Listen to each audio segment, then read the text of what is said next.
My next show. One of the reasons I'm so excited to meet you today, throughout my life, my mum told us that she was going to run away with you.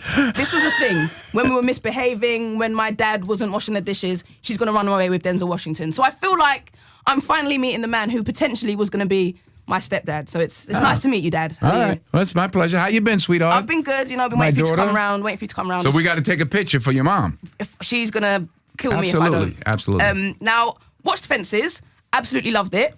A lot of dialogue. Like word heavy from the start. It's a lot of dialogue. How do you even begin to learn your lines? Well, you know, we did. I couldn't have done this movie having not done the play. See, we did the play, and we had great success with the play. Viola and myself, Russell Hornsby, Stephen, and Michael T. all did the play. So so we got a chance to learn it then.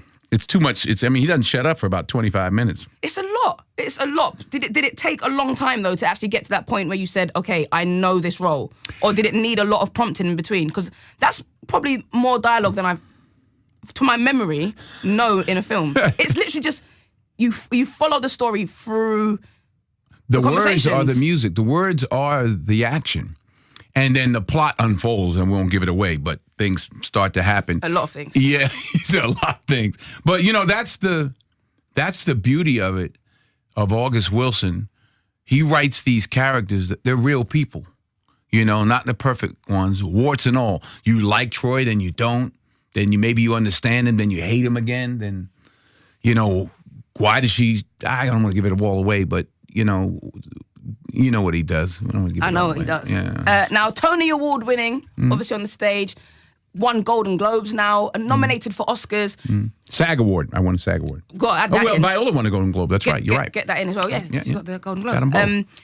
Do you now, when you're taking on a project, think about the award nods? Do you think, well, look, I better get an Oscar for this? No, you.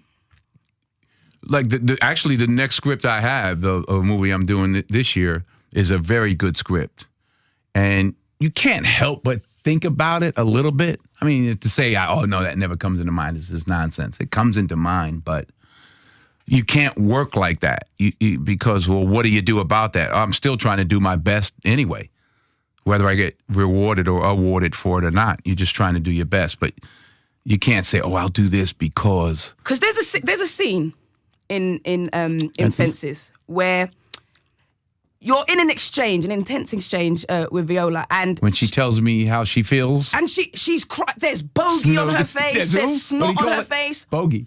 Oh, okay. Is that a new word for you?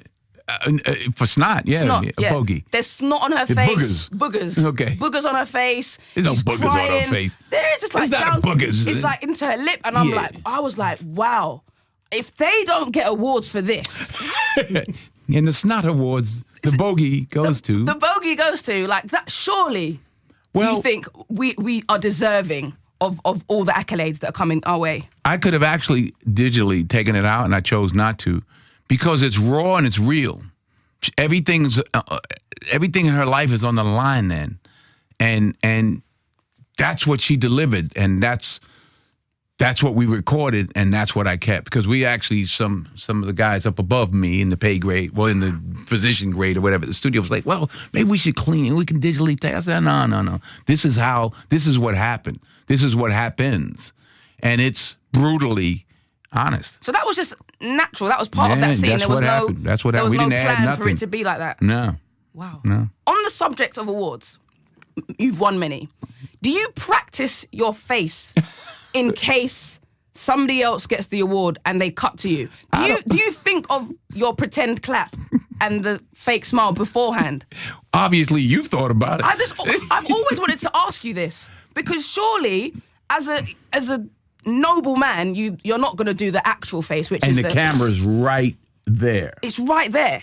So do you just practice try to that be in the mirror? Well, think of the emotions. All of this work, all of this time comes right up to this moment. Now this moment's stretched out, and the camera's right there, and you're just trying to be, I don't know what you're trying to be. You're just there. And I've been there when they said my name. I've been there when they didn't, and I thought they would. I've been there when I didn't think they would, and they did. So you just sit there. Can you give your Because your it depends Oscar upon face? there's no such thing as an Oscar face. Is there Depends not? upon the circumstances. So all this time I thought that this was something that was practiced in the mirror. No. It's I don't just practice anything in the mirror. I love that. Only thing I do in the mirror is brush my teeth and my hair. And surely moisturize because you look about 35 years old. Now My you're mother's 92. How is I that? can hear it now if I said that. Don't you tell her I said that. She's like, no, I'm not. No, she'll be 93 in April. And we just have those genes. Good genes. Yeah. I couldn't get in the clubs when I was young. I mean, just about get into him now, Denzel. You And look. I can get in now. I mean, well, yeah, because Oh, yeah, right. Malcolm X, John Q. You've been about. All right, let's see your Oscar face. Well, And the winner is... so hold on, it's not me. Okay. No, you can't know it. Oh, you mean you have a face for if it's not you? Yeah, because if it's, Okay. And I'm going to say action. It's not you, and now you know it. He's really working. And now you know it. No, you got to still be happy for the other people. this is the thing, I don't and think the I could do winner it. is, and the Oscar goes to some other guy. not you. That's terrible. But I You couldn't look- hide it. I couldn't hide it. That's the thing. I just think it's incredible when the person who doesn't win is like, So you need a professional tickler. I need you somebody need a tickler next to I you. need somebody to teach me in that situation. What gives you the most joy? Show me the most joy face. Not you. There you go. That was Okay, it. That was so it. that's what it is. That's it. This is why you're an actor. That's it. And I'm not. Now you are a bit of a scene stealer, Denzel. What am I? Whenever the camera's in the scene and you're in the scene, I just feel like all the focus is on you. Do you ever feel like though you've ever been upstaged or you've been in an environment where you're filming a scene and you're like, wow, they're remember killing it. In this movie, Viola. But you remember in a film when you're working, you don't know which take. Just as an actor, I don't know which take they're going to use, who they're going to be on. So it's not like, oh, I'm killing it and I know it'll. If you're thinking that, then you're not doing anything because you're too busy looking at yourself as opposed to being in the moment. This film is filled with people in the moment. Viola is in the moment when, and I am. Troy is in the moment and all the characters. So you can't work like that. You can't go, oh yeah, I was great, wasn't I? Because that's you must think that like afterwards. But that's what the camera will catch. Yeah. The camera will see what you're doing. If you're lying, it'll record that. Because I hear that Tom Hanks said you are the actor that he has learnt the most from. Is there any actor out there that you feel that way towards? Anybody with I came up in the 70s and it was the guy, anybody named last name O, Pacino, De Niro, Hoffman O. No, those were the guys that when I just started acting in the 70s. Theater-wise, I was seeing James Earl Jones, Christopher Plummer from over here. But like I said, in film, those kind of guys, Pacino, De Niro, they were really in that time in the 70s from Mean Streets on up through 80, whatever it was with Raging Bull, all that. That's where I was really a student going to school on those guys. You turned down Seven, right? Which would have that was a mistake. Acting with Morgan Freeman, Kevin Spacey. Well, he wasn't even. I don't even know if he was in it yet. And I didn't know Kevin. No, nobody knew Kevin Spacey. Of course. Yeah. Do you look back on that and think maybe I should have done Seven? Yes, well, what's mine is mine. What's not's not. I turned it down. Worked out great for Brad Pitt. Turned out all right. Brad Pitt owes you. Yeah, I haven't seen him yet. If you had stepped up and done that movie, would Brad Pitt even be here? He wouldn't have got married to Gwyneth Paltrow, would he? A lot of people owe you a lot. So he can blame me then. Yes, you are to blame for Brad Pitt and Gwyneth Paltrow. I think what did he do before that? He did that one movie with Susan Sarandon, and But when you got to call it that one movie with... I don't know if it's literally one. I'm going to hear from Brad Pitt now. Denzel says he's responsible for Brad Pitt's success. That's the headline. Yeah, now that was his, and what's mine is mine. I turned down another one that I should have done, Michael Clayton. That George Clooney did. What makes you turn it down? Stupidity. No, in the case of Michael Clayton, it was a first-time director. And actually, I'm about to work with his brother. Tony Gilroy wrote it, and he had never directed before. And Sidney Pollack was the producer. So I met with Sidney Pollack, a great director, and I met with Tony. And I'm sitting there thinking, well, why isn't he directing it? Yeah. Maybe he doesn't believe in it. So I chose not to do it. Worked out well for George Clooney. Again, George Clooney owes you, some may say. So basically, I'm responsible for George Clooney and Brad Pitt's career, and that's it. Own it. I own it. Denzel. I do now. One thing I did want to ask, and I'm going to make it my final question, because it's one of the things I admire the most about you.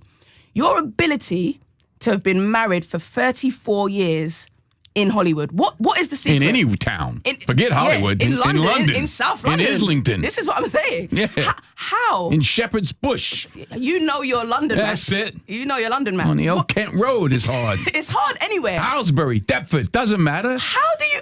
Have you been... Yeah, have you been long before studying you were about- born, love. I'm sure. Long before you were born. Was that also an English accent? A bit. I like it. I like it, Denzel. What is the secret to a 34-year marriage, Yes. especially when you're in Hollywood? Dear. Yes, dear. Honey, you're right. You know you're right. How can I help? And I have a good woman. That's the bottom line. That's the truth. I have a good woman who stuck by me through thick and thin, who raised our children when I was in London or Africa somewhere, you know. It takes a strong woman in this business or in any business. That's the fact. And how many years you say now? 34 coming up? I just told you how many years you've been married. Yeah, 34. well, That's pretty good. Yeah. So, you know, it does get better with time. Oh, it does? Yeah, it does. Like wine. Like wine. Just end it there. That's it. Denzel, it's been an absolute pleasure speaking to you. Fences out now. And on the subject of strong women like Pauletta, I think just a quick nod to your leading lady in this movie, Viola Davis, who does an incredible job. It just one of the great performances. A really great. I mean, like I said, the first film I directed, I cast her. When we decided to do the play, I immediately cast her in the play, and to the audience, you'll see she just delivers one of the most powerful performances in the history of theater and cinema. Absolutely. Well, we'll be watching out for your face when the camera cuts to you on the Oscars. I'll be thinking of you. Please do. Just throw up a little sign. So sign, if I don't win, I'm going to turn to the camera and go. And you'll know that's for you. If I do win, I'm going to turn to the camera and go. No. All right, cheers.